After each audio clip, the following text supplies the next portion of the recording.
All right, what's going on? YouTube in the building, back at it. It's a new dawn. It's a new day. As John Legend just bellowed out there in DC for that little special they got going on. And yeah, we're here to help welcome y'all to it. Kyle Means here. Dave Evans. I kind of made him a little late because I forgot to send him the invite. So don't be mad at him. He'll be here in a second. I forgot to send the invite to join me. But I was wondering, like, I was sitting like, where's Dave? But that was on me. What's up? I'm like, I was I'm looking through my out here. emails. I see all these different emails from you, and No. but I didn't see the invite for And, free though. and I've had the show up for 2 weeks. So, yeah. Like, I don't know, man. I don't know, man. Can't be catching senioritis. Yeah. Yes. It's something. I just ate a couple bowls of chili, man.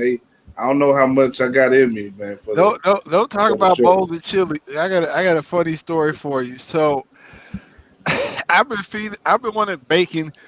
We're not supposed to be bringing non-kosher products in the house, so I drive all the way to Skid Row, which is downtown LA. Shit looks like Night of the Living Dead, or mixed with The Wire out there to Like go get some. Amsterdam. Yeah, like Amsterdam, and to go pick up this damn bacon. And first beneficiary of the bacon is Nerd gets a idea to put it in some type of fish chowder. I was like, what the fuck? Are you So I don't know. Like I said, I didn't have time to try it out because I wanted to make sure I was on time for the show.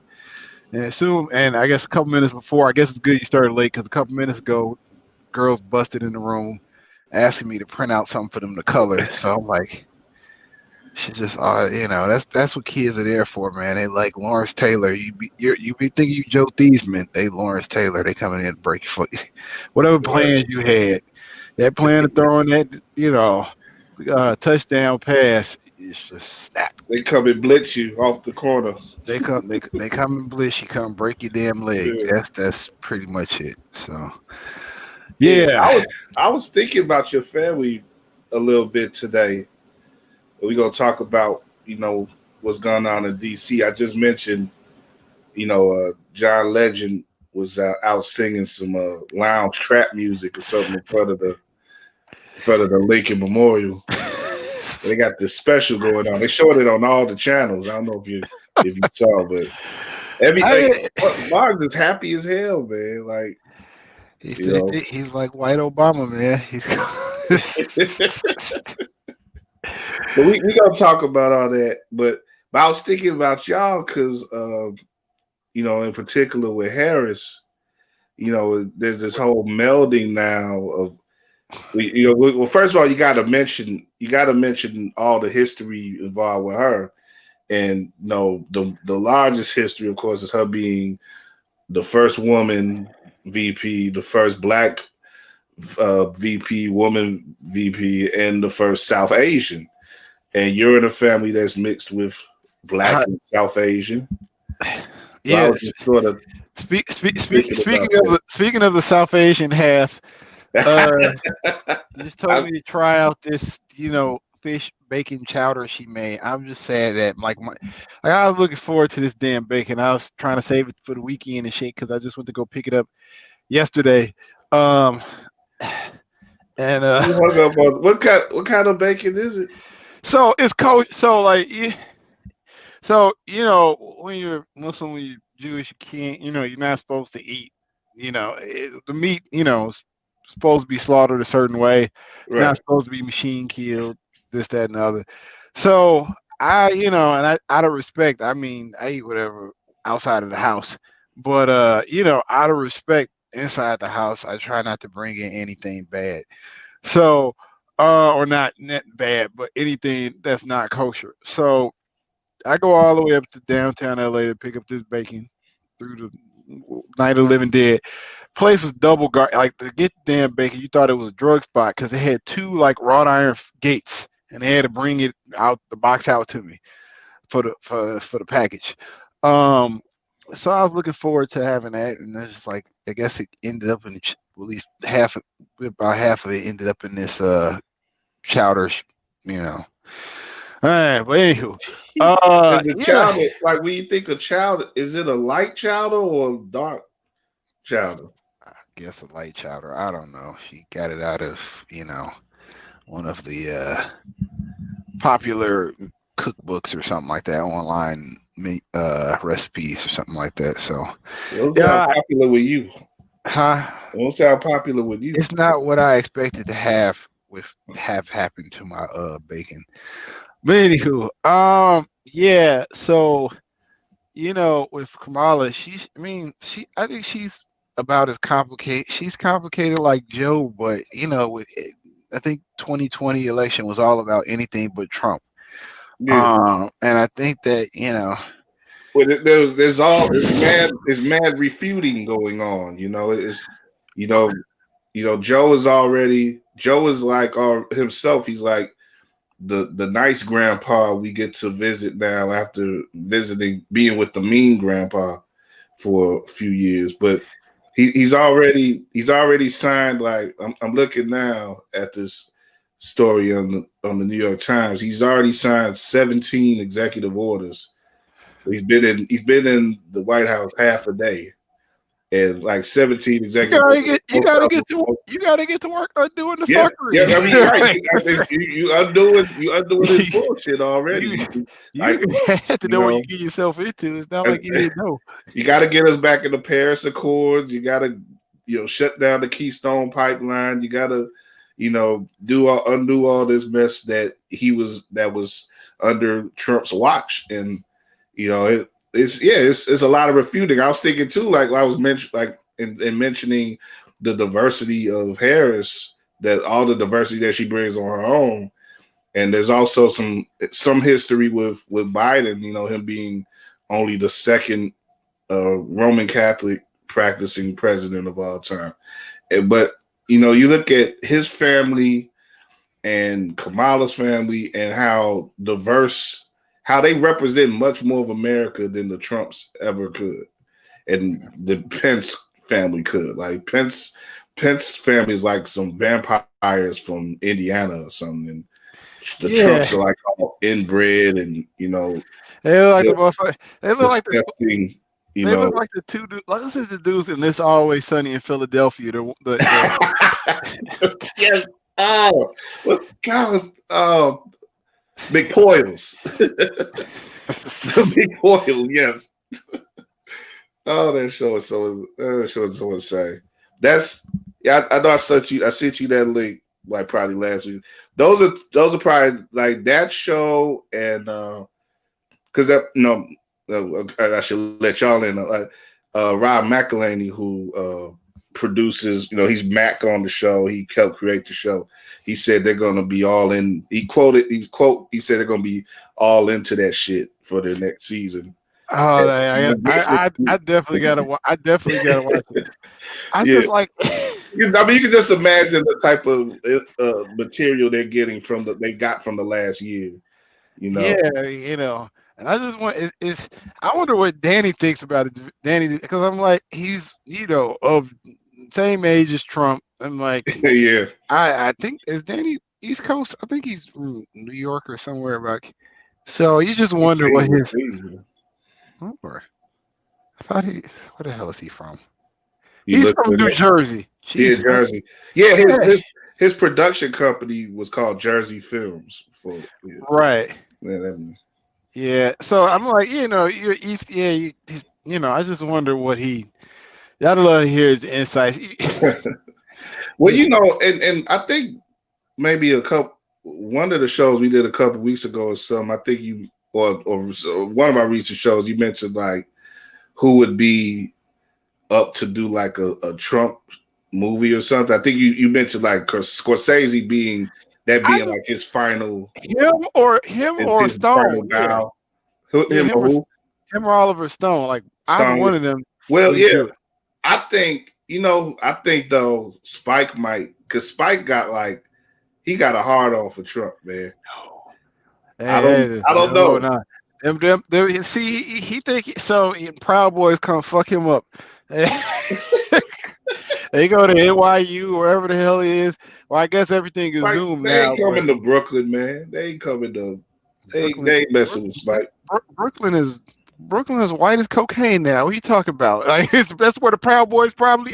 It's probably a lot of them. What's that You fuck? think they got a stronghold in Brooklyn though? I know it's a lot You of would white people there, but it ain't you would like be surprised. What's his name? Gavin, whatever the fucker's name is. That's where he was from. I mean, not from, but that's where he was originated at one point. And when he was a part of that damn, what is the newspaper, the online publication that he was a part of? Hacker or something like that. What was the name of that damn paper? The Proud Boys. I know I'm not way off. Gavin, what the fuck is his name? Gavin Proud McInnes. okay. McInnes, whatever that jagoff's name is.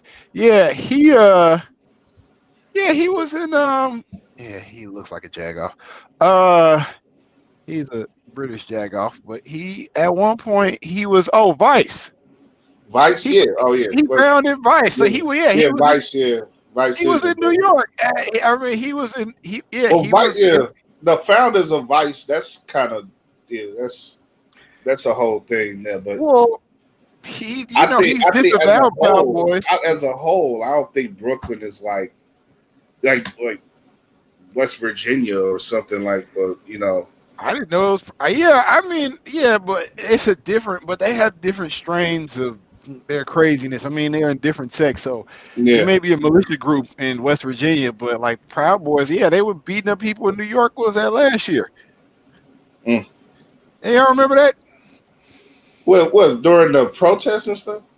I don't know what the hell it was. It was last year they beat somebody up. Proud Boys, New York. Just Google this I shit. mean, I'm not. they could catch somebody slipping, of course, but I think Spike would probably have some protection for it. So. Yeah, point is, you know what? I'm getting off the topic. The topic is I don't want to see Spike touch Trump because it's just gonna be all hyperbolic. It's just gonna be way. I want something That's with probably just. true. It's just gonna be like really. It's gonna be like I don't even want to. It's gonna be like if Mike Judge probably would make a better Trump movie than Spike would. I don't want to see Spike touch. I mean, to touch a Trump movie. I want somebody with some level of credence. Who's gonna? I like Judge if because of the Texas part of it. If somebody redid a W movie, that probably would be good. Yeah, but God, no, I don't want Spike anywhere near that damn. I hear what you're saying, but I just think that of those three, the guy who would probably be most gung ho about it would be Spike. Of course he would, and that probably be his final movie too. Because you know what? Listen, they stormed the Capitol because they believed that the damn election was stolen from them. You had people who were quote unquote sane, working, God fearing people fly across the damn country to come they got involved in some seditious shit. You imagine if Spike's salacious ass made a movie about Trump? Do you understand? Like, listen, I was watching the damn King. I was watching the King special you sent me. They get that. That'd be the same thing. He'd be slipping. You got to access that? Okay. Well, no, I had to pay. I had to pay for it. I mean, you had to pay for it. It wasn't free. Yeah. No, I mean that was. They only had like some. I guess they had like some media files or something like that, but it wasn't for the movie.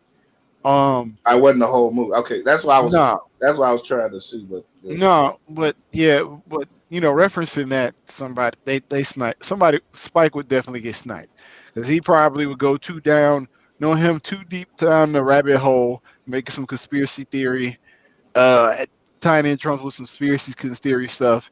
He probably tie him in to get funded by Israel or something like that. And they'd be like, Spike Lee dead, assassinated at 60, or whatever the fuck how old he is. I can imagine him going way off the reservation. Because he did some crazy, with Black Klansmen, he put some crazy shit in there. And I mean, it was overall good, but he couldn't stop without doing anything crazy at some point in the movie. Like, and yeah, I don't think he should be touching Trump. I don't disagree. I don't know about a movie sparking that sort of any movie sparking that sort of response in today's day and age. But Them you know, motherfuckers, listen, them motherfuckers believe, listen, they stormed the damn Capitol because they believed the damn election was stolen from them. I'm not discrediting how insane these people are, and now it just takes a lone gunman to like that's part of the tragedy and how with the whole running up in the Capitol, how I feel like it could have been so much worse because all it takes is one person to do something incredibly tragic. People died during that anyway, but fortunately, it wasn't someone who we could look at that and be like, oh, it's a national tragedy. No senators or congressmen got killed or anything Hey like that. man, cops that was doing their job, one got hit in the head with a Yeah, fuck. I mean, like, no, that's like I like. I mean, like, I'm not. We are y'all, and I think even like Sean King said this online. Ain't y'all rah rah for law enforcement, but you shouldn't be allowed to kill a cop and then go back to wherever the fuck you came from, whatever no. job you had, in a scenario like that. And I I mean, mean, and it gets to the heart of the hypocrisy that these people have when they were talking. The same sort of people that would talk about Blue Lives Matter last summer. Like they didn't care about none of that stuff. They only wanted to put themselves opposite to the Black Lives Matter movement. They don't really yeah. care about law and order and law enforcement if it doesn't suit their needs. Oh Whatever yeah, they no, want. yeah. It's made for the subjugation of black and brown people. You Yeah, know. No, I mean, yeah, but that's just the whole point. I mean, it's just no. I don't. I think that's pretty bad. Some people did. People did die. Most of the people died that did die, and it was over some stupid shit. yeah. Self Like self the inflicted. Trump supporters who died, I don't feel bad for them at all. They you put yourself in that situation. You wanted to, like the dumbass who got sprayed with the mace, talking about it's a revolution. Like you you weren't the Boston Tea Party, man. You weren't you weren't George Washington running up on the British, man. That's what they think. I mean, and they Yeah, don't understand. It was real consequences back then for a seditious act. You were yeah. hung, you were killed, you was put in jail for a Got your long head time. chopped off. Like all types of well, yeah, all types of crazy shit happened for you to you want to rebel against the country. Yeah, Right. you had a big And, price and to pay.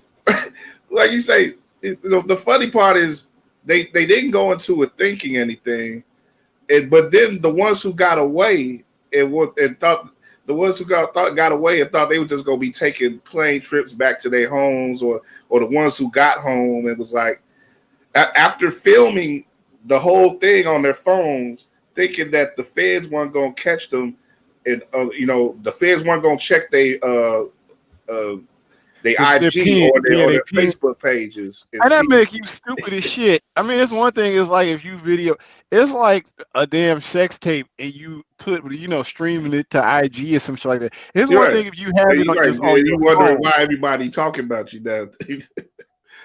Yeah. They I don't know. Yeah, but to your point, no, Spike Beast, Oh, that but what? I was gonna say right before you go into that, I was looking back on some stuff on YouTube today, like some of the late night shows, and they were talking about those foods. And there's I don't know if you saw one lady in particular in Texas was a realtor, and she was Oh plugging. yeah, yeah, I saw that. I figured you sell that. Huh? I'm sure you love that. I mean, none of that surprising. Like if she ain't the first one that's been got caught up for doing stupid shit. I mean, I remember the case in like Miami, or like I guess it was like the Bucket Boys in the street, and they were realtor and her boyfriend was driving, and I guess they got scared, and the realtor's boyfriend pulled a gun out on them, started calling them the N word and all that stuff like that, and yeah, they Mm. both got fired from their respective jobs. I mean, people just because I mean, Now, that's horrible. But just the idea of you trying to get your plug in and working, working She social would. media, I didn't know. I you just didn't see doing that. something. I know. You're doing Oh, something nice in the community, or so. It's oh, yeah, like that she was part. doing No. some community service or something and plugging and bigging herself up. Like, no, you out Oh, here running up in the Capitol and you try to get your expand your network. oh, Like that part. Not that you meant when she was asking for Trump for like to pardon her or something like that, because she was saying no, that no, she I'm was talking about a following the woman. instructions. I'm talking about a woman. This woman realtor in Texas was Yeah, no, they running up in interviewed her. the They huh? interviewed her after it. They Oh, interviewed okay, her yeah, yeah, after it, yeah. and then was asking for Trump to pardon them because she said she was just they were following instructions. Right. Okay. Yeah. Right. Right. You right. Yeah. Yeah, yeah, that part is what I thought you were referencing, which makes her even a bigger dumbass. I don't like. I mean, people do all type of stupid shit on social media, but expecting him to pardon them, you know. Oh, and yeah, we're gonna get into pardons in a minute too, because Trump was handing them out like fresh cookies. Like, Somebody was talking, yeah, and he's like, I don't know, giving him the Urlacher's brother, like, yeah. Anyway, yeah, yeah, but he gave more. He did more for black folks with the pardons than he did at any point in those 4 years, though. oh well, yeah, I don't know. I think part of the shame is it was popular causes. It's not like he Of was course, digging. It's not like he was digging deep. It's for people that were well yeah. known. Right. So Of I mean, course, he wasn't yeah. freeing Mumia or nothing. He was. No, it's not. Oh yeah, well yeah, it wasn't. No, I mean it's Kwame, and I don't think Kwame should have got as much time as he did. But Kwame was doing some stupid shit too. So you know, it, yeah. But I don't know. he freed Wheezy though. That's what's important. He freed him. I didn't know he was in jail. But he was in danger of going to jail. He did free Kodak Black, who was locked up, and Harry O, who co-founded Death Row. Yeah, I didn't even know. I remember hearing like somebody on what is that group home talk about Harry O, and I was just like, Okay, who the yeah, fuck is Harry O? And it's like you hear, I was like, oh, and then you heard the real Rick Ross talk about him. He was like, oh, that person. Like yeah, yeah, his large goes is really random. It's just Trump's though his pardon, how he chooses people is Well, just you real just had random. the right people asking on your behalf. If you have any type of famous person asking on your behalf, because Snoop was involved with the Harry O stuff. So even Okay. though even though Snoop has cussed out Trump in public and stuff, and he said he said all type of stuff about Kanye supporting Trump. I guess Trump could put anything behind him if you have any type of plug yourself. Yeah, I need to call him to see. Yeah, he gonna like. Yeah, I was gonna say, too bad he don't own the real estate. He got his name on. I need to call see if Get a he want. piece of Mar-a-Lago. I just want to sell it. I'm done with the landlord game for a little while. I was gonna say, I can't sell real estate in Florida. I forgot about that. But anyway, but yeah, I was gonna say if he owned it, maybe I could help sell off some of them condos that's in Trump Tower. Sell off some of the real estate for him. But yeah, he don't own any of it. That's the problem. Yeah, yeah. It's his name on it. He don't own any of it. Right, yeah. He just licensed his name. That's And, his. yeah, he's in for a lot of wild stuff potentially, man. Going, he's not protected by his position anymore, and I'm just looking forward to see. We didn't get him getting dragged out of the White House. That shit wouldn't go happen after. I know it After wasn't gonna happen. Then we just it's after funny to it may think have about. happened. It may have happened if what happened on the 6th didn't happen. If he may have just Yeah, yeah, maybe more likely, but yeah, but like the 6th made it easy. Like I gotta go. Like I'd but have been. he dipped out early morning like a slug. Like he just him. He was pending eviction, man. You gotta look. You gotta get out before the sheriff's coming. You don't want to be here with the sheriff. You do not want to be here when the sheriff come. Right. With the Right. batarang and shit. They said already. They said like as is that the people only had like 5 hours in between. the Trump's leaving, and and the Biden's coming in to clean up and stuff. And I'm like, man, that'd be funny if like not necessarily he got drugged out, but if like the cleaners were coming and he was like, just give me one more second. Like he was just hiding he was just peeking out the door, like, give me another second. I gotta take a shower. I don't know. Yeah, I mean, it's like if he was just stalling, like comedically, just finding any reason to stall, like kind of, like, but that was weird. But he dipped out early in the morning, though. But yeah. No, I was gonna say I was looking up the other day after the January 6th happened. I was looking up countries with non-extradition rights. Problem is, they're all shithole countries in his mind. They're like all African and Middle East countries, Southeast Asia countries, all countries that he probably would not, want to live in. I think Russia's the only one that he probably would live in with non-extradition rights agreement with the U.S. Like that would be like the only one he could do. If he goes to Russia, he gonna be like Putin's, pet cat or something. He gonna be curled up at the seat of his, at the head of his table or something, I mean, listen. Everybody who just sits with Putin ends up, mysteriously poisoned and shit. So so he is not one to play with. No, not at all. So like I said, it's like there's world leaders that you shouldn't play with, and what is it? There's a guy in the Philippines. What's the fuck? Yeah, Duarte. Duarte. There's not Netanyahu in Israel. Israel.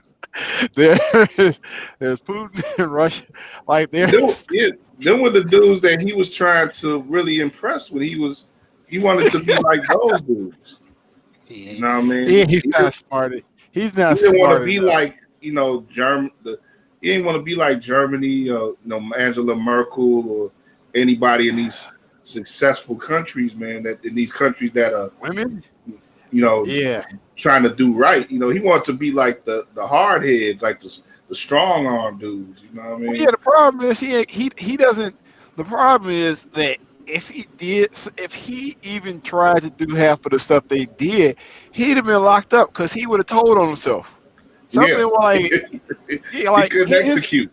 He couldn't keep his mouth shut. He'd be like, somebody would get poisoned. He'd be like very bad, something very, or he would, what's it called, foreshadow somebody getting fucked up, and it would be executed. Then he would essentially incriminate himself. Yeah, and nobody, and no real successful despot in their right mind would have Rudy Giuliani be so close to them and involved in their plans. That nigga, I'd have put a bag over that nigga head and dumped him in the and dumped him in the river.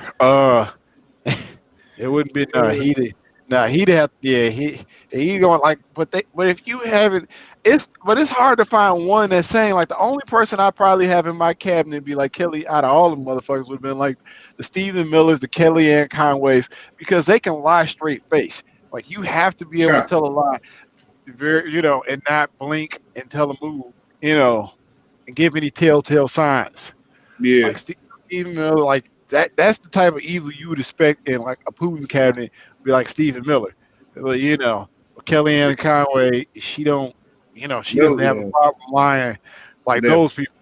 Miller is a beast, and Conway. Like I saw a clip of her over the weekend on Bill Maher. Bill Maher had a new show on Friday, and he had her on, and she said something about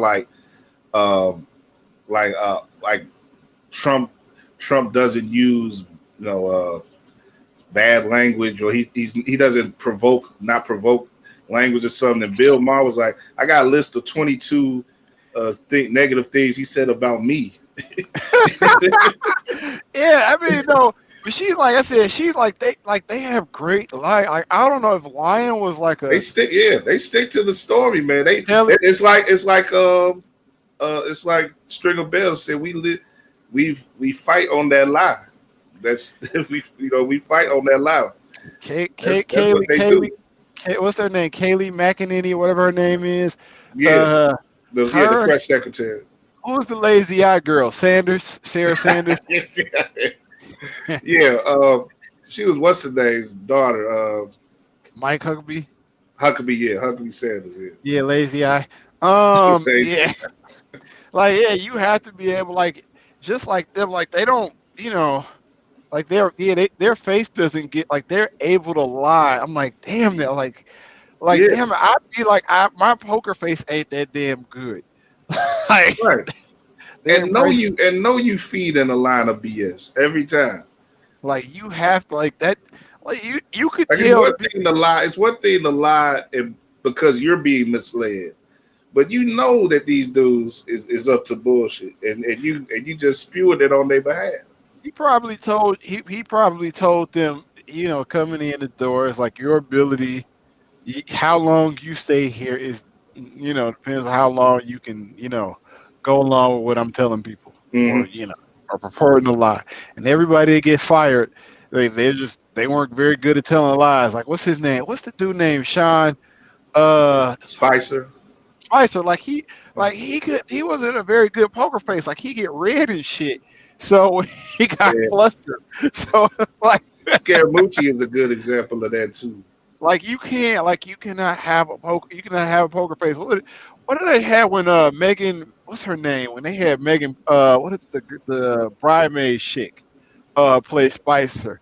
That's probably one of the best SNL Yeah, impressions. McCarthy. Yeah, Yeah, McCarthy plays Spicer. That's probably one of the best damn SNL impressions in a long ass time was her playing Spicer. Um, yeah. She was. Yeah, that's great. but yeah, that's what, Yeah. like yeah, Like but you have SNL for the longest time, they had nothing but females playing like male members of his administration. Like, they did that intentionally to fuck with him. yeah, I know. That's what I'm saying. Yeah.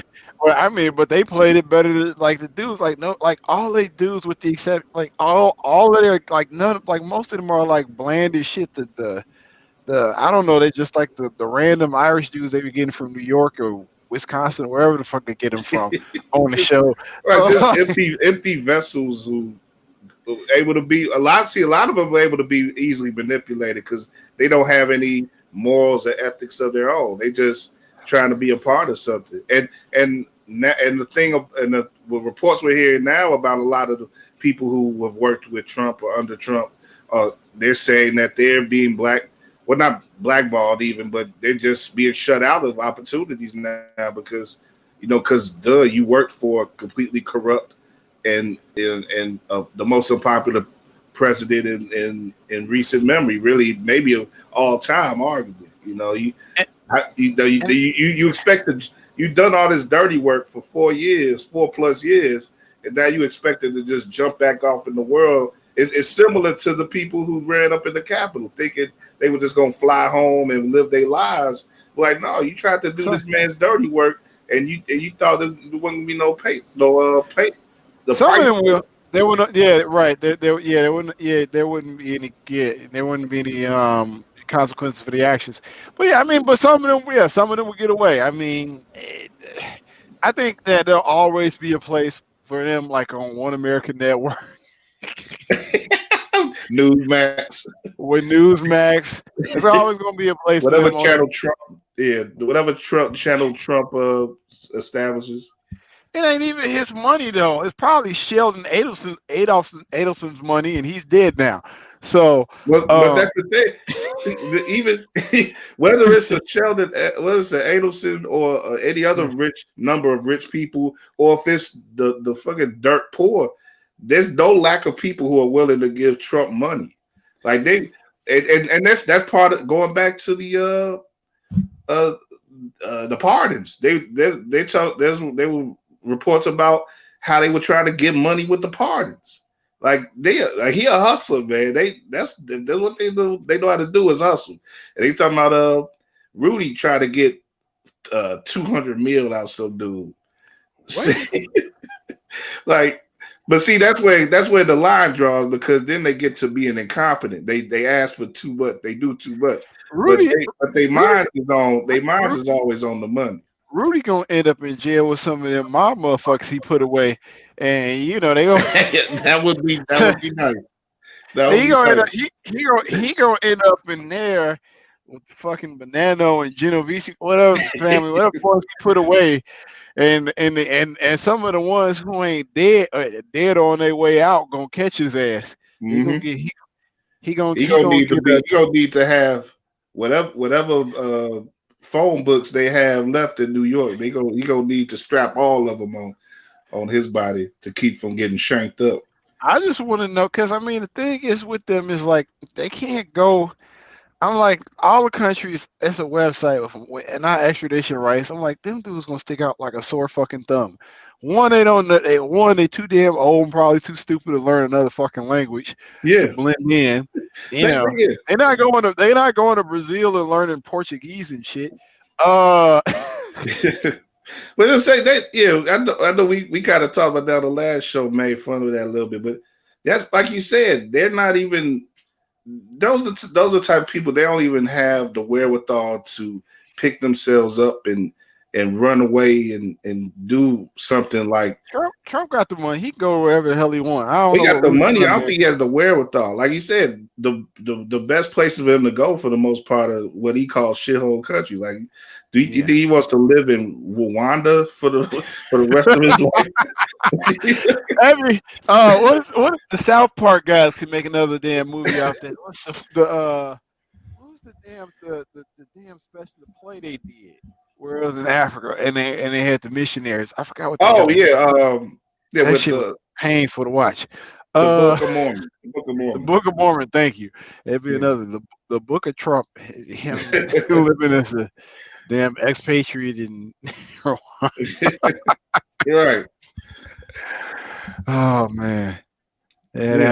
that would be outstanding. But yeah, what was I gonna say, man? I don't know what you had, what was on the schedule for the day, but I watched that damn movie last night. It made me mad. That's all I can say. Which movie? The FBI movie. The king. Well, yeah, well, the king and what is it? MLK FBI. Like, you just hope And J. that's that was made by we talking about Spike. That's Sam Pollard made that. He's long been a collaborator with Spike, like an editor for a lot of his movies. So that's Yeah, definitely something we recommend. We got links to it. yeah. I mean, it was good. I mean, but it was well done. I'll say it like it's well done. But it's one of those things. It's just like it's just anger because like you figure you learn why they were wiretapping, and it's like it's petty as fuck. It's Sure. it has nothing to do with the civil rights movement.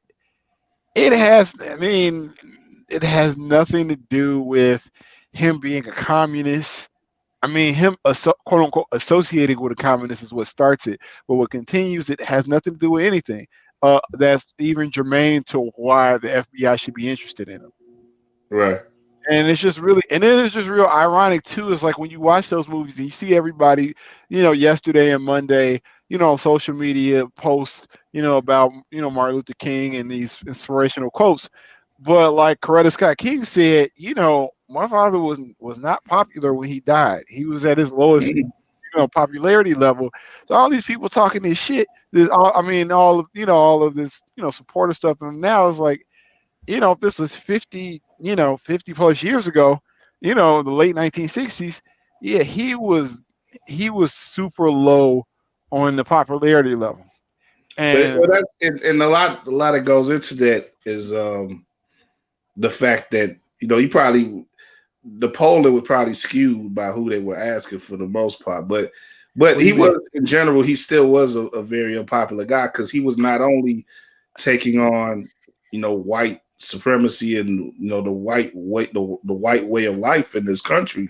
So that the majority of people being white, was against that at the time. It wasn't, you know, It- it wasn't well, popular in general to be going against what white people had established in this well, country more, yeah, before but since its beginning. But he also was taking on the war, which a lot of established people, most people in the country, that's what everybody, yeah, that's what yeah, everybody shitted on him about. I mean, even people in the civil rights movement, you yeah, know, Hogarth, yeah, they shit on him for that. I mean, because it was a very unpopular stance to be against the war in Vietnam. LBJ turned his back on him. A lot of people, and they said it was like a year and a half where he initially, where he even spoke on it because he kind of knew. And then I think he started watching like seeing they said he was reading some magazine that had like pictures of when like Vietnamese, women and children had been napalm. And he said like he's like, fuck this. I gotta talk about this. I know it's not gonna be it's right, not gonna be a positive response, but he's like, I can't look he just said in the moral conscience he couldn't, do that. But yeah, what's more but even more enraged and to that's understandable because everybody, when someone takes an unpopular stance, they end up seeing like a pariah, and then after later on they're seen to be, they people look at it in hindsight and they say, okay, I understand why they did, why they took a stand against this. More problematic with that movie was just like J. Edgar Hoover, like that motherfucker. Like they had James Comey on there, and he was like, J. Edgar Hoover and FBI was out of bounds. And I'm like, mm, you have a, it was like, yeah, he like like they were spending manpower on going after this guy, and like what's his name, and Martin Luther King called it out himself. He was like, when the 4 black girls were bombed, when the civil rights workers in Alabama, when the Mississippi civil rights workers went disappearing, like you guys weren't investigating shit, but here you are looking at me, quote unquote, hanging out with a communist. And it's just yeah. like I think it just really is indicative of the fact that, yeah, America's always had its priorities fucked, and or in one way or the other, backwards in one way or the other. And you can't underscore the insidiousness of the FBI under J. Edgar Hoover and their complete intent to squash any type of rebellion from within the country. We talk about the rebellions that's happening now, and now white folks, certain white folks, are getting to rebel, and they at least get to get their shit off. But if Well, you were black back in the day, and you were even talking, whether you were talking peace or not, whatever you were talking, they would own you. And you talk about what they did with King, and we're going to see this. This is going to come to light for a lot of people in the next month with the Fred Hampton movie that's going to come out, Judas and the Black Messiah. mm-hmm. What COINTELPRO and like I said, what the FBI did for decades, but particularly in that late '60s and '70s period, it Mm-hmm. was truly hideous, and it really set back the game. The gains that were made. There were a lot of gains that were made. In the law, in the annals of law, in the in the courthouses and stuff, and in our public laws and stuff. But there was a lot more that could have been done, and a lot of that was undercut by the works of the federal government. And King got taken out. Some people, of course, a lot of people still believe that King was taken out by the government. And the guy who James Earl Ray who took the credit for it was acting on behalf of the government. Whether he was or wasn't, the person who shot him was fueled by sentiment that was in large part endorsed by the government, and Yeah, I don't. it's tragic. Yeah, no, I agree. I don't know if it was by the So what the government's really, campaign was, and that's what that movie talks I'm about. saying there's people who there's a lot of people going to tell you that they believe that. That's what I'm saying. Yeah, no, but what the FBI really focused on is smearing him based upon his sex, like his extramarital affairs, and that's all. And like Yeah, they that's tried to discredit him at every turn. Yeah. well, yeah. But the thing is with him is like he didn't even show up on the radar until they found out that his attorney I think his name Stanley Levinson had some previous ties with the Communist Party, and that's what got them on the him even King on the radar. So they was like the whole time from the But when was boycott that?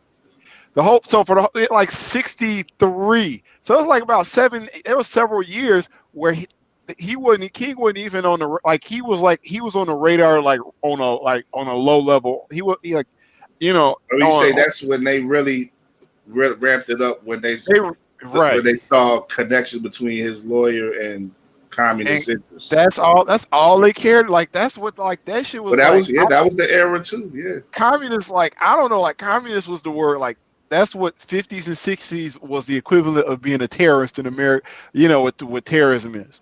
And yeah, it did I don't even understand like the obsession over like communism. I mean, maybe it's because the thing with communism is that it changed. Their concern was that it was affecting people's mind state.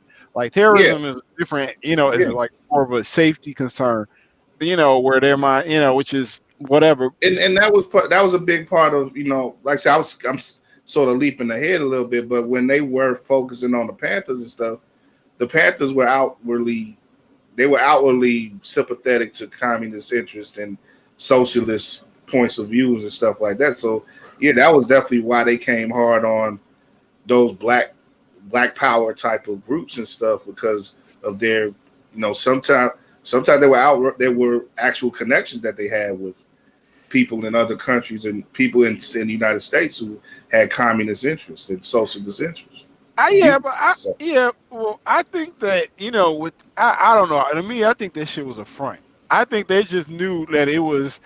I think they were just well, I mean, but it still was it still was the heart of the Cold War. So whether I think there were people in the government who definitely were just racist as hell and wanted to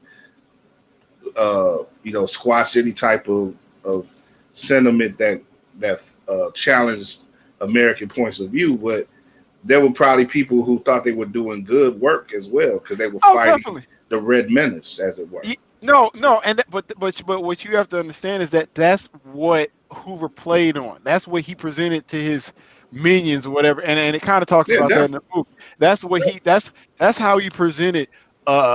King and a lot of the Black Power movement is that's what they were. It wasn't necessarily that they were pretty when he chose people like he handpicked candidates and he Yeah, picked people that looked like him. Looked like him, similar backgrounds to him, so there was no real deviation in the way they thought. Or yeah, and he picks the ones that were going to be pliable, the way I guess follow the way he thought, and then also like their propaganda was like everywhere. It was in TV, it was in movies, it was in the old pub PSA broadcasts. So like it was that infiltrated America culture even more than communism ever could even hope to. Like sure. you had comic books, you had movies, and that's a lot of things that the film play on. You had, like I said, you had those PSA things, and at when you were at theater houses, you had all these things that permeated people's mindsets to understand that what the FBI, the good guys, they're protecting us against the Red Menace and all that other bullshit. And and what with J. Edgar Hoover being at the helm of it for 50 fucking years. He was for almost Yeah, 50 years, for 48 years, he was in that same role. So he was the dictator of the FBI, where he mhm. pretty much controlled everything that kind of, happened. So ultimately, when pretty much he was the person who had the ear of presidents when if he told somebody this person's a communist, they were going after against him. Or when the Kennedys were in, he was the one telling RFK, like, you know what, this person is, associated with communists, you can't fuck with him.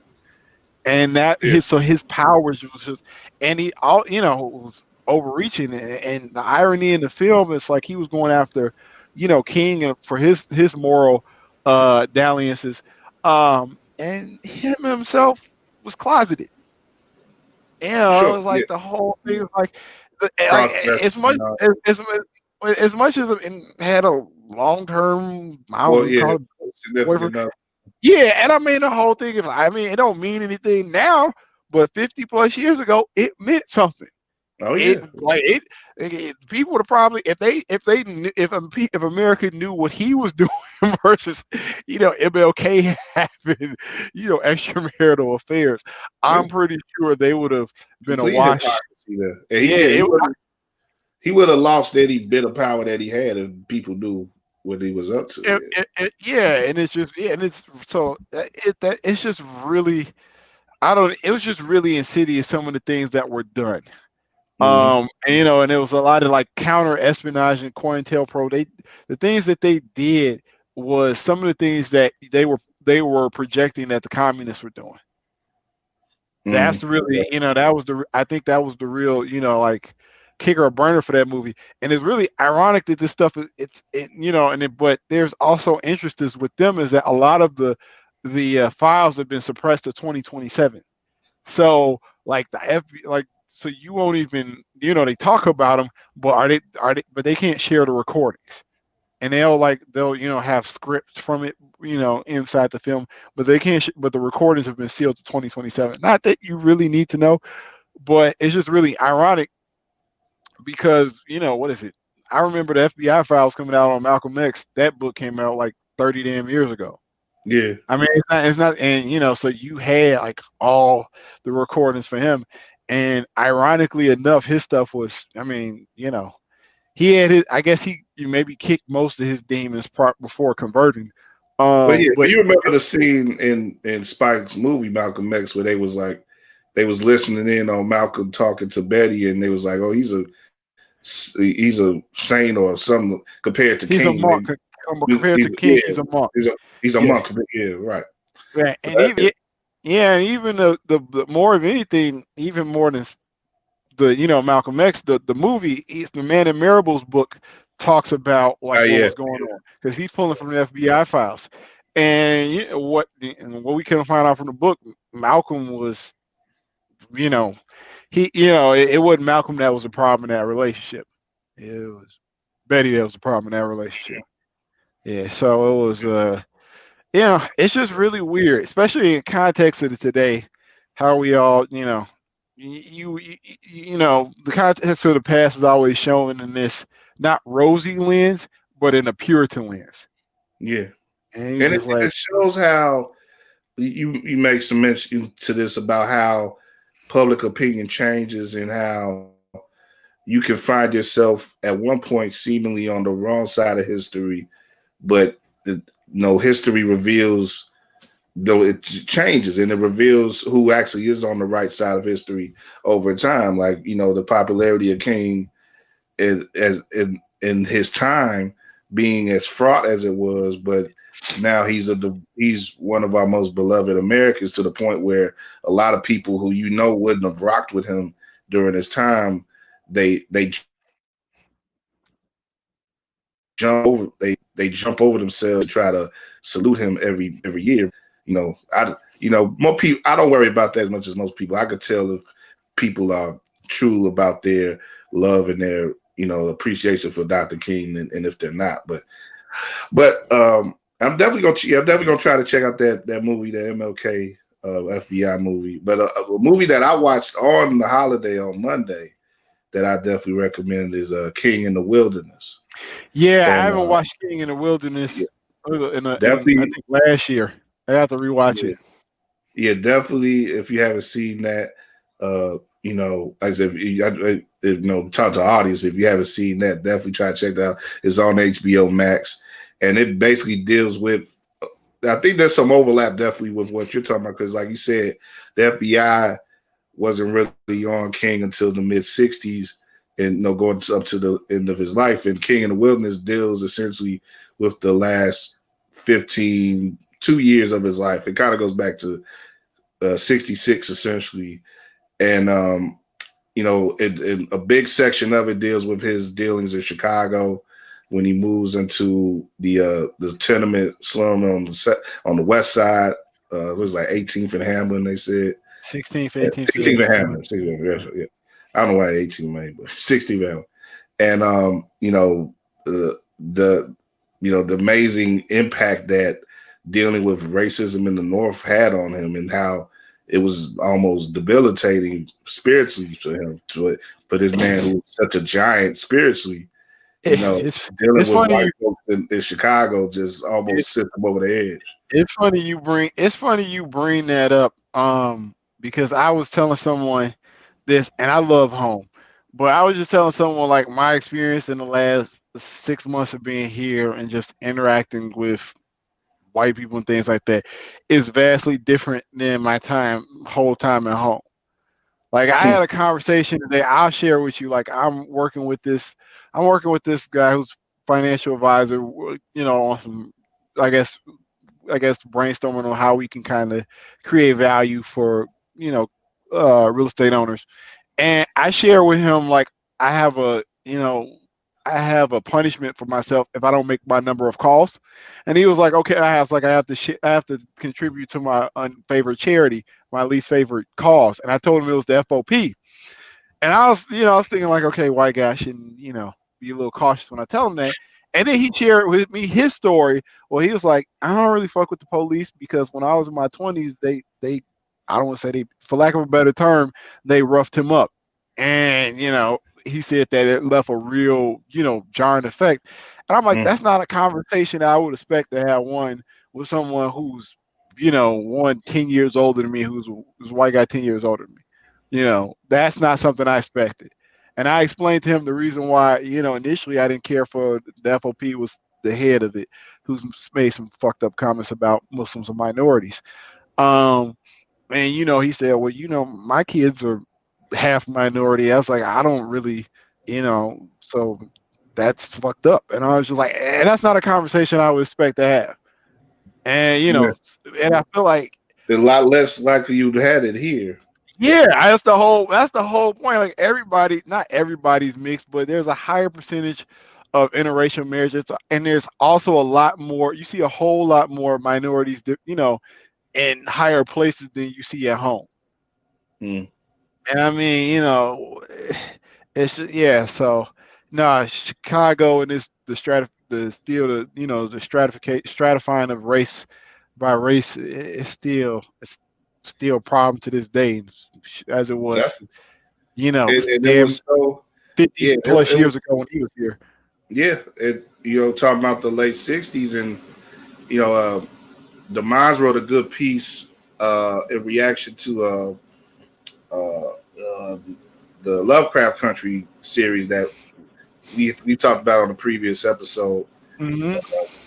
That he was reacting to certain history that they were using on that show, and how it led him to searches about his neighborhood. And he grew up in Inglewood, and Yeah, how there were white supremacists who were posted up in and around that area, and that was where King actually famously marched in the Gage Park, Marquette. Yeah, Inglewood, Marquette. Yeah. Marquette Park area. Hmm. And that's like he was met by like thousands of white Chicagoans, Chicago area people. And the Klan was there, not neo Nazis, Not. or Nazis of that time, I guess. And Yeah. they threw stuff at him and hit. They showed the tape, but there's so much great film in King in the Wilderness. It harrowing film, I should say, but it really shows you how much he was affected by things in real time. And they was throwing stuff at him, and he was being hit, and he was like, "Well, I've been hit more times than I can remember." And you just really get to the heart of it. It pulls your heart out, man, because it's like what he did and what he sacrificed, man, just for this country to be a little bit better than what it was, man. Is wrenching, man. And that's the Yeah. type I of mean, stuff that we got to acknowledge, when we think of King, wherever we think of King, especially on his birthday and on the recognized holiday each year, man. I couldn't imagine the amount of weight that is. I mean, he and I mean, we're all about the same damn age as Yeah, he was when we're he died. approaching the age that he Yeah, was when he passed. I mean, that's like him, even when Malcolm X, like to Yeah, have four damn kids, to him have four kids, Malcolm had five kids, and you flying around the country going to places. And even like Malcolm X is even a different story because Malcolm X, I mean, the difference with him is that his crowds were insular. He wasn't, with limited exception, he wasn't engaging with white people in the outside. Yeah. And I mean, a lot of it, if he went on a show to talk to Lincoln Rockwell or something like that, that's a different thing. Or Dick Cavett. I mean, that was it. But he wasn't like engaging with, the whites in the South and things like Yeah. that. He He wasn't was in the going, streets with white folks like that. no, he was going to black strongholds. He was going to communities where they would not come without it, because they knew it would be a problem. And he was Right. always insulated by the nation. And the nation, even though it wasn't one that was to engage to be an aggressor, they weren't gonna let anybody fuck with him. And I think that's the kind of and that's a clear demarcation. I mean, his stress really came from internal. Like his stress was, when the split happened between them. But with Martin, it was like he put himself out there in But there was a in the lot. most There was vulnerable. a lot of internal stress for King too. But I know what you're saying. But there was a Oh lot of yeah, internal stress for I King mean, too. yes, it's internal stress, but it's a difference between somebody telling you, you know what, it's not the what the fuck is it? The Southern But Christian Leadership. SNCC was the Southern, no, the Student Nonviolent Coordinated That Committee, yeah, and right, this is another thing that King of the Wilderness focuses on greatly is the split between him and the intellectual split as much as anything between him and Stokely Carmichael. right, And Stokely, of course, was the one who invented, as it were, the phrase Black Power, and right, he was, by 67, he was 66, 67. If 67, essentially the summer of 67, he's talking. They're marching in Mississippi. They're reacting to the shooting of James Meredith down there. James Meredith, who was the first black person to integrate the University of Mississippi, was marching in Mississippi by himself. White folks shoot him. Then that brings more attention down there. King is down there. Stokely's there, and they're showing interview footage. Guys interviewing King and Stokely at the same time. They're marching together, and King is talking about he's sticking to the nonviolence and message and everything. And Stokely's like, man, look, we gotta get some guns. We got to, we oh got to yeah, protect ourselves with these white folks. And well, yeah, it was just it would become there was these elements of the movement that King couldn't control anymore, and well, yeah, it was a transitioning point of the movement, and we, that was stressful on him too. we, He didn't oh, want to shut that stuff down, but he wanted to keep his message. He wanted to keep on his message and prioritize that. right. No, I get that, but what I'm saying is there's a difference between being like they had their difference or their split between the movement was still at least it was a peaceful one. It wasn't I'm going to kill you, and then what That's it. It was mostly intellectual, it wasn't physical. right, yeah, like to juxtapose it between what happened between him and the nation. You had 15 months of this man getting death threats from the people that he trained Well, and death yeah. threats. That's not something that King was averse No, what you know, no, no, no, set no, out no. to. I'm aware of that. But I guess what I'm saying is that the difference is that the stress is a different type of stress inside there are different movement, there are different Yeah. organizations. Well, But I think the difference with Malcolm is just the disillusionment that occurs when you're being, when ousted, people who you trusted and loved to such a degree turn against you. right? That's a difference that comes. King already know that white folks hate him. That there was a degree of white folk that hate him, and he represented himself in the way he represented himself. Believing that there was these people were overtaken with a sickness, and that they could be rescued, they could be saved in a way if they just if you keep Love, campaigning power, for their love, hearts and yeah, mind. right. The love of the peaceful protest will overpower all. Yeah, no, I get it. I mean, but I guess with King, I think it wasn't. I think the issue at hand with him is that one, he's just catching it from all ends, by that time. You know, Sure. by that last year, year and a half, last 16 months, he was catching it by all ends. He had the groups that were mad at him because he was opposed to war. He had the Southern racists who hated him all this time. He had the younger group, like you said, the SNCC that were, I guess steering away from nonviolence. So he had the FBI leaking tapes to him and his, affairs, threatening to discredit him as a moral Mhm. leader. So yeah, I mean, they said when they did an autopsy on him, they said his heart had been, I guess, was advanced. Like they said, I mean, the condition of it was advanced. They said it was like the heart of a 70 or 80-year-old. Is that when they did the autopsy on him? So I mean, like that level of stress probably would have killed him at some point anyway. I mean, if he kept Sure. on with that level of weight, it would have probably the stress of it, one, the stress of travel, and just the stress of threats, from externally would have probably just did him in anyway. Yeah, he So would I mean, he it's would just have had to change his lifestyle quite a bit to. yeah, and yeah, and somebody would have had to take up his position and still been able Mhm. to continue to fight for nonviolence. Because Yeah. ultimately, which would even been a larger strain, because at that same time, in addition to SNCC, you still have the Black Panther Party starting. You have the proliferation of street gangs Yeah. in major American cities that be in, and there were there were riots even without his death.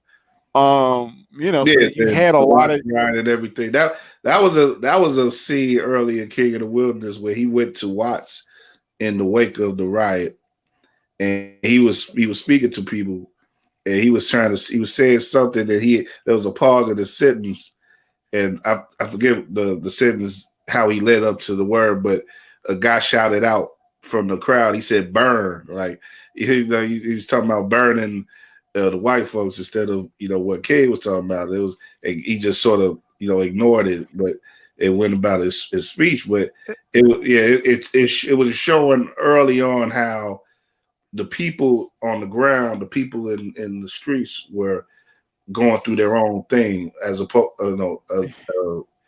to what they were fighting their own fight, and they were fighting it in a different manner than what the traditional fight that was being fought in the South, against the racism as it was structured down there. It was well, different fight in the northern cities and on the West Coast and stuff well, like that. well, yeah. I mean, in the South, I mean, I think the difference is that you had. I mean, you didn't. One, the business districts probably weren't in a lot of cases weren't inside the black communities. I mean, so I think that even like one, you can't burn the shit down in the same way. Wouldn't burn down an area in the same way as you would a Montgomery or Selma, as you would in the Chicago or New York or Los Angeles, because one, police ain't probably wasn't gonna have that shit. And then you can even tell from like the Poor People's Campaign that he was doing through a lot of southern cities and a lot of rural areas is that there was still just like a larger, it wasn't you didn't have that urban density for you to fuck up stuff, and also you had power system structures that were in place where they probably wouldn't allow Break that. here. Let's see if he gets back online. Freeze, you for I'm here. Right. You good, Dave? Yeah, I'm good. Now, I don't know where we got lost Last I or heard, you were talking about the the centers of commerce or whatever, but yeah. No, but I was just saying that what happened in the financial. north probably wouldn't happen. Yeah, wouldn't. Yeah, you didn't have the same. Yeah, black people in the north lived around the business districts, and Yeah, in the south, I don't think it wasn't the same type of concentration, and you had a different power structure. You had a different power structure with the police in northern cities compared to what you had in the south. So I think more importantly is that you couldn't, King's approach didn't resonate. I don't think King's approach resonated with groups, the northern, black people the same way it did with southern blacks. I mean, his approach was based upon where he came from. yeah. There was a He, there was a disconnect. Yeah, and yeah, it was. They were fighting. Yeah, they were fighting battles that dated back to decades before trying to integrate certain things, and in the North you already had integration to a degree, but you still had these other issues, these finer issues that were being uh, you know developed about regarding poverty and regarding police and how they dealt with the communities and stuff like that. And it was a lot of eye opening things that he had to face. Once he got past these great successes that he had in the early '60s in regards to the March on Washington and getting the Voting Rights Act and everything, and it said and everything, but there was still a lot more work that needed to be done even after those great successes. And Yeah. he was finding that out. He was finding that out. Year after year. And it became a great burden, but he kept fighting to the end. And definitely was one of the things that you get across in King in the Wilderness. Yeah, I don't. Yeah, I mean, you wonder who would have to even that type of sheer will of resolve to do that today. I mean, Yeah. even I don't think in today's world. I mean, people would at some point people would retract. I mean, well, I don't want to say kind of retract into their shell. They would go somewhere. They would take a sabbatical or do some level Yeah. of self care. Or they That was- probably listen to their wives and say, you know what, you need to stay at home with the kids and me and the right. family. They would have probably taken some heed to that, so they would have tapered off at some point. And But when it did went, I show you the tweet? Did I show you the tweet where somebody put up pictures of him and Coretta in Jamaica at some point? I guess there was one of the rare times that he did have to rest and relax. But the tweeter put up in a pandemic over the pictures like he was doing it today. So that was the joke. Like oh yeah, people say all type of dumb shit. Yeah, I think that was the time when he got. I think that's when he got the Nobel Prize, and he was writing his script, his speech. And I think okay. because they touch on it in FBI versus MLK because J. Edgar Hoover But yeah, yeah. ended up talking some shit about him when he was away, and I guess the press somebody from the press told him about it. Yeah. When he was on this trip. So yeah, it's yeah. But yeah, I don't. the tweeter wasn't like they know that it was an ironic statement. It was a joke, kind of like Yeah, it was like it was yeah. I'm assuming like the one you like sent yeah, me about the it was the playing off 59. how people today would go out and travel and stun on people online, and you'd say, "Oh, in a pandemic, you do it." But Yeah, but no, I that's was funny. thinking though, like, what if Trump? Because Trump thought that that Frederick Douglass was alive at one point. What if you put that tweet in front of Trump? He probably be frustrated and think that King was still alive, and probably lash out at his helpers and say, "Why didn't you get King to help me with the black vote?" or something like that. Yeah, I mean, I don't know. He's I don't he got a detachment from reality. I mean, that whole yeah. If I was one, if you know anything about the history of Trump and like people don't understand, like that motherfucker, like everything, he had issues going back for 5 decades for housing discrimination in Queens and shit. So like he's always been shit. It's never been a Yeah, time where he was good. Like some people just get bad or worse when they get older. There was never a time where he was good. He was always piece of no, shit. He just and that's what makes metastasized like a cancer. Just got bigger. yeah. Well, and I think we'll wrap up our talk this week on this stuff Yeah. because there's a couple things about that I've been thinking about in this in wrapping up this era, which was completely unnecessary and really is. I mean, You really, gotta you make mistakes when things are going good. You make mistakes. That's when you pull a condom off. That's when you have a drink. That's when you it's drunk when you drive drunk home. That's when Yeah, when you go ham on a credit card. That's what happens when things are good. but that's for a lot of us. We could say it was good, but In 17, yeah, yeah, or it's so 16. many people for some reason work themselves into thinking that because we were being ran by the people who were running things before Trump that we were in a state of crisis, and that it brought about the need to completely go off the reservation and pick this guy who probably the least suited guy for public service that we could have ever picked, the least suited guy for the president of the United States that ever could have been picked.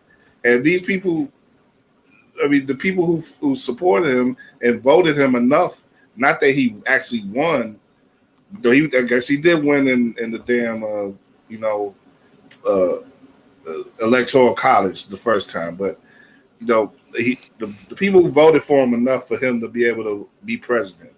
It to have that many people and to have even more people vote for him in 2020, so that this whole era really, I was saying it's the end of an era, but there's still some refuse that's going to be left, and there's going to be some loose ends to tie together coming out of this presidency. But what I'm getting to is just that to have to go through all this.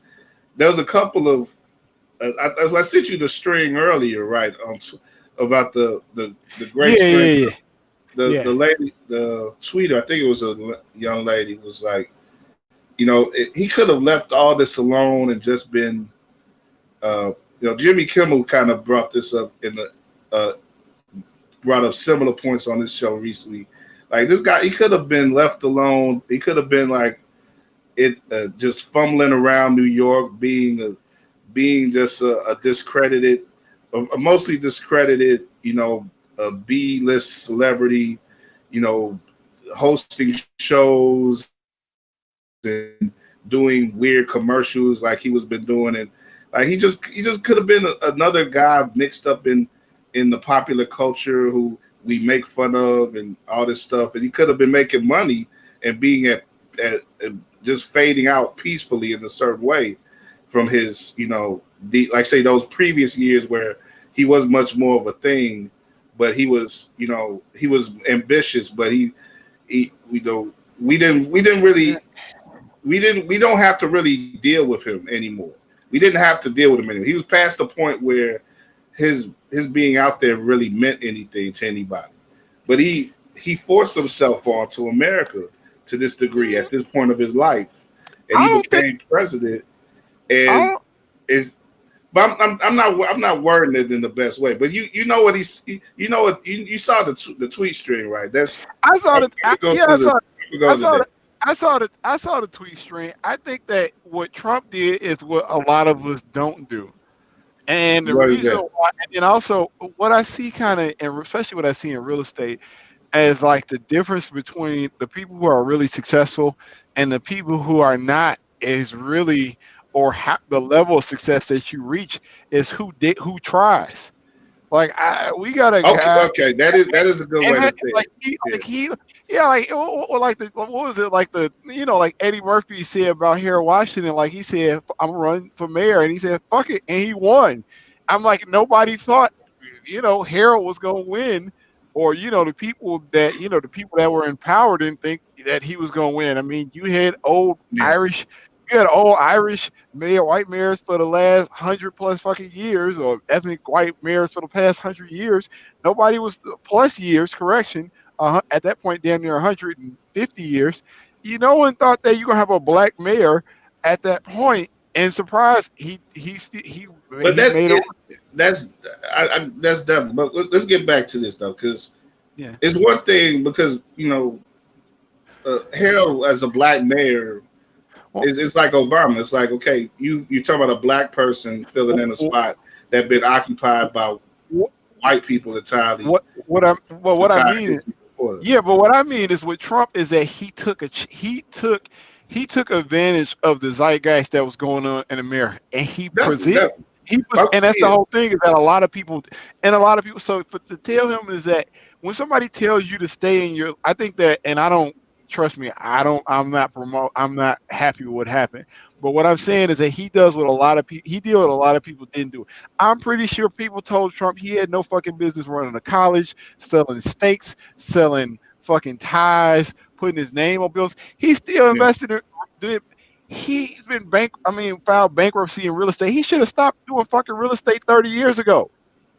yeah, It, it didn't stop, but it didn't stop because people kept giving him money. So if America is going to be fucking, if Americans, if a plurality of Americans are going to be stupid enough to give somebody a chance, he's going to take it. And yeah. I mean, he's going to take. I mean, He's a grifter. He's a grifter, and he's an he's opportunist he's of a the great. highest degree. He's great. I mean, he's like a Hail Mary play. I'm not on a football field. It's like like everybody, like if somebody throws a damn interception and they way back at the damn field goal line, and you think that no way you're gonna get to the damn touchdown, to the 30 yard line or whatever the fuck in time, and Right. you should get sacked by everybody. You got niggas running at you left and right, but maybe it's cold outside and it's slippery on the ground and they slipping all over the fucking place, and you make it to the end zone, and that's what happened with him. I mean, But, like, okay. But I want to get back to this tweet though, because this was so well said by uh-huh, it's the Brandy. Like she said, she started this string and it said this man's whole life is in shambles. Because this is what I'm getting to the genesis. Like at this point, he was putting himself in because he had already ran for president before, right, and he had he tried at times. Like you said, he's tried, and he by 2011, what 2010, 20 no, this is second administration. So in the second Obama administration, he's starting with the Obama's from Kenya stuff. He's not. He's the birth certificate stuff, all this stuff. But you look at because of his history, you look at him as like, okay, he's doing this to get on TV. He's doing this to he's doing this to maintain some sort of position for himself in media, which is he did to a great degree for the past 20, 30 years leading up to that. But because of what he did to discredit Obama, this whole campaign to discredit Obama, he gets roasted by Seth Meyers and Barack Obama at the White House Correspondents' press dinner. And it's the Brady said this man's whole life is in shambles because he got mad at Seth Meyers and Barack Obama roasting him. Could have just been grifting in peace for the rest of his life.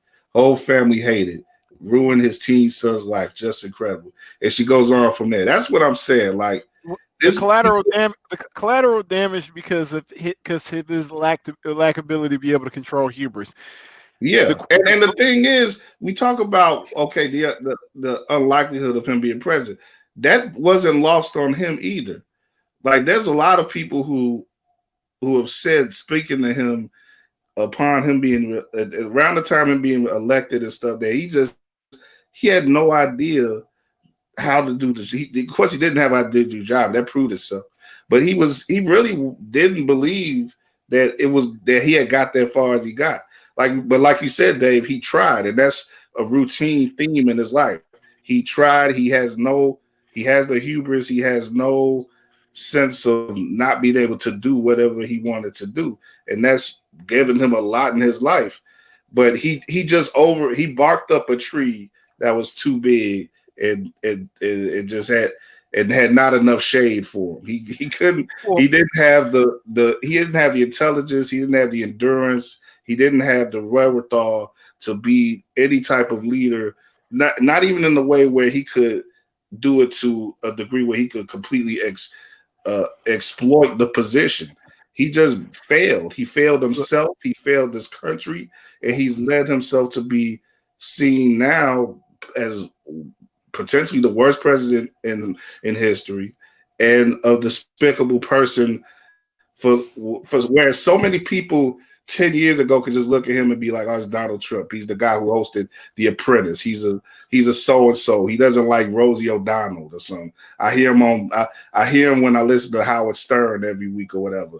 No, or I watch him. He appears on Fox news every other day when I went on their morning show. But now he's a despicable human being to so many people, and a guy of worthy scorn and debasement, who instead of just being, like I say, the scamming dude who out of New York, who you know who lets who can hustle and talk his talk and force himself into bed with playmates every now and then, who normally wouldn't let them touch him if he wasn't him. Like he could have lived a life of Raleigh in so many words, so, but he reached too far, and it's like Icarus getting their wings burned off by the sun. well, so there's two things that you kind of not maybe taking into consideration is that one, he may not think that. So apparently, if a man who thinks he got the damn election stolen from him, apparently he don't think he fucked up. So let's clarify. So let's clarify that. No, that's a different thing. That's a different thing. Well, The thing once he got in the office, his whole thing was he had to stay in office because, for one, he got to protect himself from a lot of exposure legally, and also, yeah, he doesn't admit to being wrong. Yeah, he doesn't admit to being wrong. He has, I say he doesn't admit to being wrong, but once he found himself in the position that he was in, he had to keep it by any means necessary. He had to hold on to it, and like I say, we almost had to drag him out the White House because of that. right. But I think But the point that yeah, go but ahead. yeah, but I think the thing is that there's this concept. If anything that someone should learn from Trump's presidency, and I'm really talking to black people, or just people who haven't seen themselves in a certain position and they want the position, go for that shit. I think so that's the one thing. The second thing is that one, I don't think he has he's not a person who seems to be aware of his carnage. Or he seems and if you read the book on his what is it, his niece put out, Yeah. she's like, he's always been like this. The fucked up thing about it is she waited so long to release the shit. Maybe she could have warned motherfuckers about it. Like it's called But too that's much. the thing, though, Dave. His so much of what made him like I said before, he wasn't so much was on public record that made him a distasteful presidential candidate. Anyway, it didn't matter to folks. Right. No. Yeah, but yeah, but I mean, she touched us on a lot of other shit that's problematic with him. That didn't really come out until later.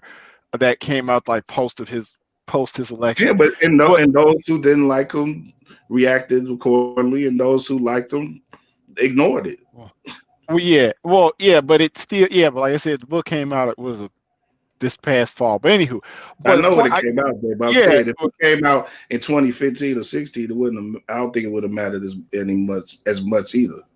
well, I don't know. They, We can't. We the Access Hollywood thing happened 2 weeks before the election, and he turned away from that.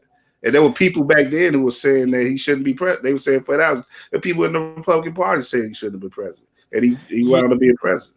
yeah. So I mean, the thing is, people with so many people who support him, even to this day, was saying back then he shouldn't have been president. And a lot of them were saying it because they were running against him, of course.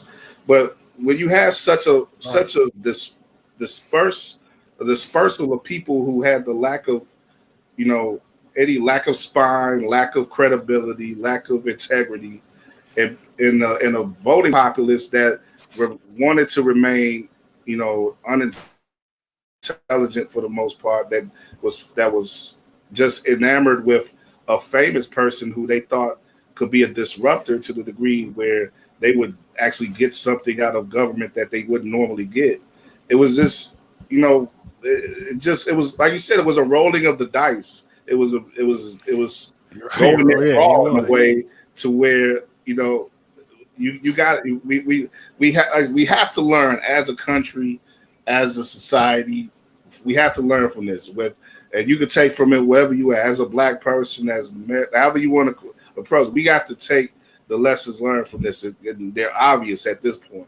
We have to take these lessons from this presidency and be like, never again, because it's just it's as a setback, and off of that time of potential of prosperity, of actual and potential ongoing prosperity that the Obama presidency gave us.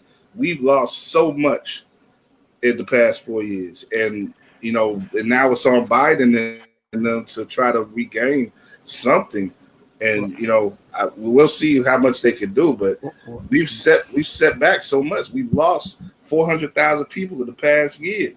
400,000 Americans have died, and who knows how many of them died for no reason. They should have died, but because of incompetence and just an inability for their government to protect them. It's sad, and that's the tragedy. Well, It's a yeah. true tragedy. I mean, it is a true tragedy. It's ironic you bringing that up, and you mentioned about, Trump's presidency, and the question still lies is that with as many people who voted for him in November, if COVID didn't happen, he probably would have been Yeah, reelected. yeah. That's I the mean, I saw great writer David Dennis online say if he put out, because he was talking after the election about about upping up the the stimulus money. Like he said, if he got another stimulus plan passed over the summer, he probably would have won the election. That it's as simple as that. That's the type of thin line that we were walking at that point. It his ability to please some of the enough of the people. It's scary, and we really have to be thankful that we're in this position where we could get away from him being in the presidency. I mean, if he had got another 8 years, before. see, another 4 years. Oh God. If he got 8 years, he really would have been like, oh, I'm president for life. He would have been like, oh, I'm Duarte, I'm Kim Jong Un. I'm not leaving this mine until you're gonna have to carry me out and my cold dead body out of there. That's really how this would have been. Well, you. Well, you gotta have your passport ready for instances for emergency break glass, Kyle. I don't know what to tell you. I mean, like you talk about all this. I hope that if anything, this presidency should let you know is to have your passport ready. That's all I can tell you. Uh, Yeah. all right, Yeah, man. I don't know. Man. Let's leave it at that, though. Like I said, eventually I put the title on just before we went on, and so I don't have to think of a title for this week, but the title is "Buy Ugly," and that's where we're gonna leave it for Trump. I You know, ugly. peace be with you. If you could find any peace after the New York prosecutors get done with you, we'll see. But But yeah, we're gonna keep it moving, man. The country, we're gonna keep moving as a country and as a people, and hopefully better days are ahead. I think better days will be ahead for this show. We got some pretty cool guests that are lined up. I know at least I'm not gonna I'm gonna hold off on one of them, announcing one of them, but it looks like we're gonna have a good guest on next week, a good friend of ours, Rashid Hadi, Yeah. producer, hip hop producer, DJ extraordinaire. uh, gonna be on with us next week. And we got some good people lining up, man. Who's gonna be on the show. I'm not even saying jinx because we got the lines of communication. Says we got some good stuff coming up. So just keep rocking with us. We're gonna be here trying to if either Tuesday or Wednesday night for the time being, one or the other. And we're gonna be like I say, me and Dave and some dope people building. That's the show in the building, and we're gonna keep talk about just interesting stuff that we got on our heads that me and Dave kind of usually talk about if we're talking about stuff on our own, but definitely interviewing and let's say getting into the minds and the mind processes of people who we admire and and we like to talk to and build with. So, just keep rocking with us, man. Yeah. All right. Next week. Yeah, next week, as I said, Rashid ID next week. We may have another guest, but I'll wait to say that until that is confirmed. But definitely other people are coming down like that. We could talk about Eli Hamilton, comedian, is going to be on with us coming up in a couple weeks as well, and hopefully his podcasting partner Dave Hellum will be joining us that week as well. Dave is a friend, so he's definitely someone we'll get on the show, if not that week, but we're planning to have them both that week. But if not that week, eventually we'll see. But because Dave stays a little busier than most of us, but he's definitely doing this thing out there in LA, not far from Dave, from our Dave. And No, not far, but in a different world. But yeah, yeah. different world. It's Orange County and Hollywood, a little different. But Yeah. yeah, man. I don't know anything else. We gonna get into some Hollywood stuff, I guess, coming up because it's interesting. Because that's kind of one thing I wanted to talk about this week, but we don't really have to get to it this week. But Spike Lee got this big award this week because we was talking about Spike earlier. The American Cinematheque is I have a hard time saying the word, but yeah, you know what I'm talking about, right? French. But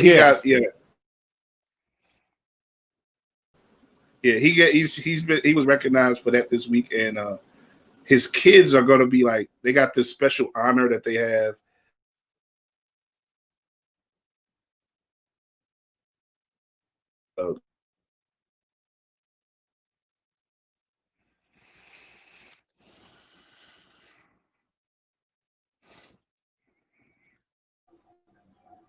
Okay.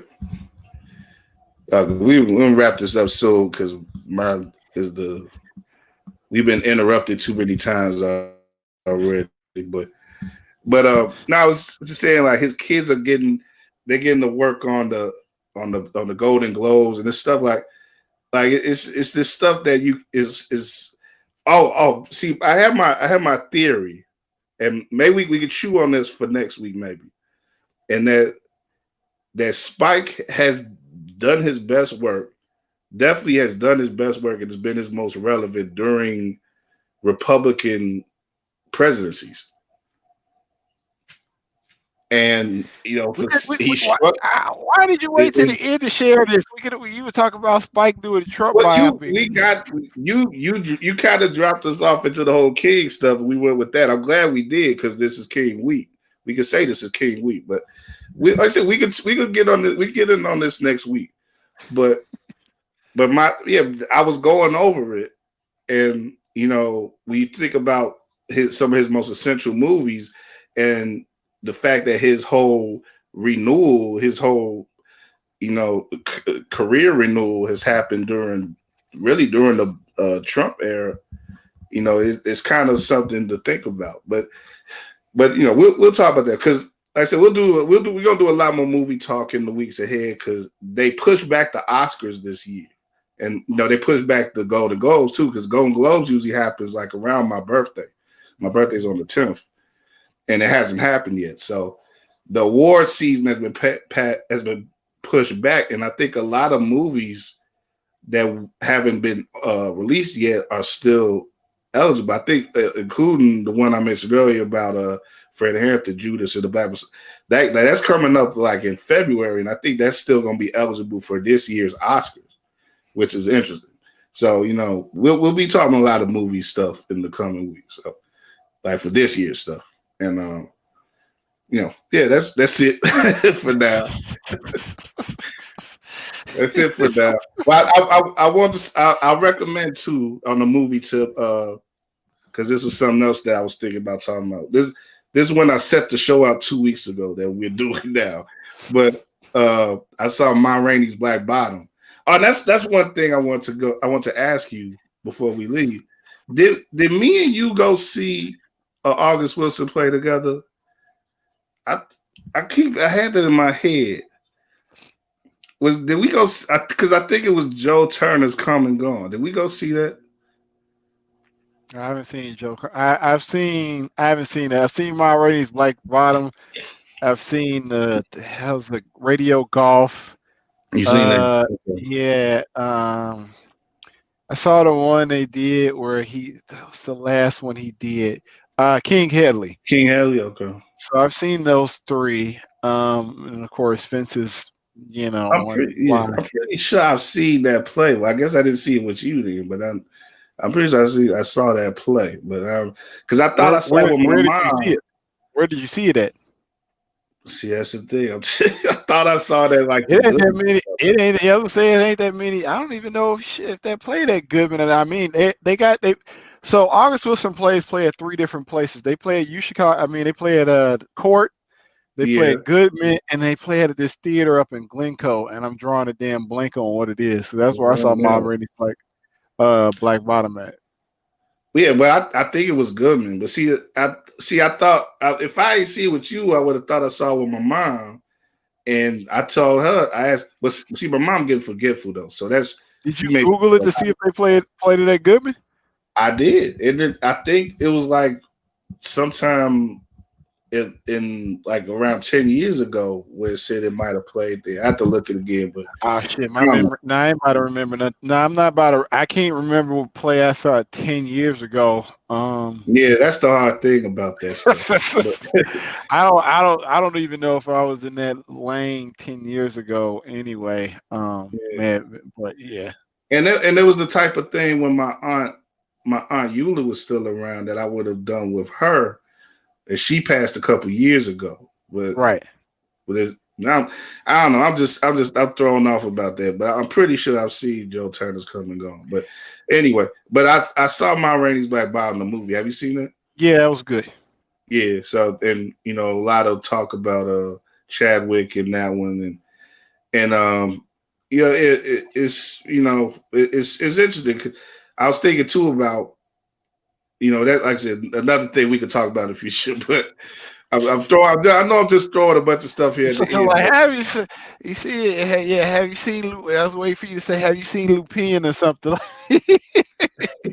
Well, I'll try to start watching it because you've already started watching that, right? So I'll try to start watching first two episodes. Yeah. Okay. Yeah, but I was thinking about like what would the next August Wilson adapted play be, because I guess Denzel as a producer is trying to adapt all of them, all of the. Oh, that's good. Oh, they're all fire. So hopefully so. Yeah, and so far there's been Fences and I think Fences and Ma Rainey is the only one who's been done so far. So.